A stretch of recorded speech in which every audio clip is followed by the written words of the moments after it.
Okay, here are a few charts I'll be watching tomorrow, Tuesday, December 17th. VCLK, value click.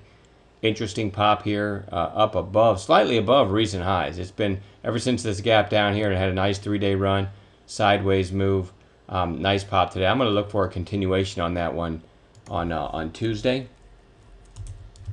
YRCW. Now, this one pointed it out in last night's video.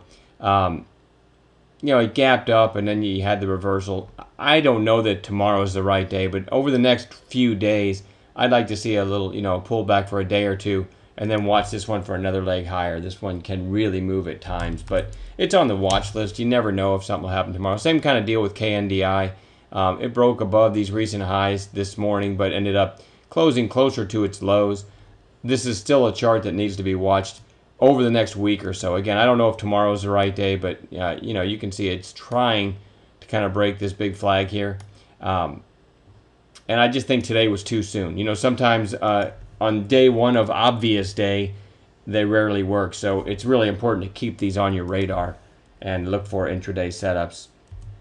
RVLT, I called first thing this morning, actually, in the chat room. Can't remember where, about $3.06, I think, and went all the way to 350 something. That was a nice move, but it ended up closing okay, right, and up above these recent highs. It's really interesting and nice volume today, so I'll keep that one on watch for a possible continuation. If not tomorrow, sometime this week, should be on a chart. OPK, I still like this one as a potential bounce play.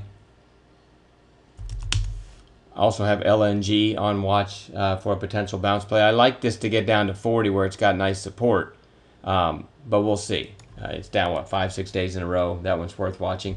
SRPT, I'm going to call this a bounce play. You kind of had this nice high volume push on that would have been Thursday, right? Then a red day Friday, red day today, back down to the 8-day moving average. This is on bounce watch. Got that big gap there to the left, so that one's worth having on watch. And then a real cheapie. I can't remember the last time I called one under a buck, but this one's interesting. Moved from 60 cents to whatever this was, $1.70 over the course of 2 days. Now you're down 3 days in a row, back down to the 8-day moving average. So this is another good bounce play candidate. 20 million shares 2 days in a row. Otherwise, I wouldn't have something this cheap on watch. If this day and this day added up to 1 million shares, this wouldn't even interest me at all. But this kind of volume, and now 3 days lower, you might get a nice trade. If I find a trade idea and we take it in the chat room on Tuesday, I'll follow up with a video tomorrow night to show you how we traded that. So that's the list I have. We will find stuff as the day unfolds as well, but not a bad starting list. Today was very slow. I kind of expect the rest of the week, or maybe tomorrow, to be slow. And then you've got FOMC on Wednesday, and we should have some chaos Wednesday afternoon, and Thursday and Friday we've got quite a few economic numbers. So the latter half of this week should be some really nice trading.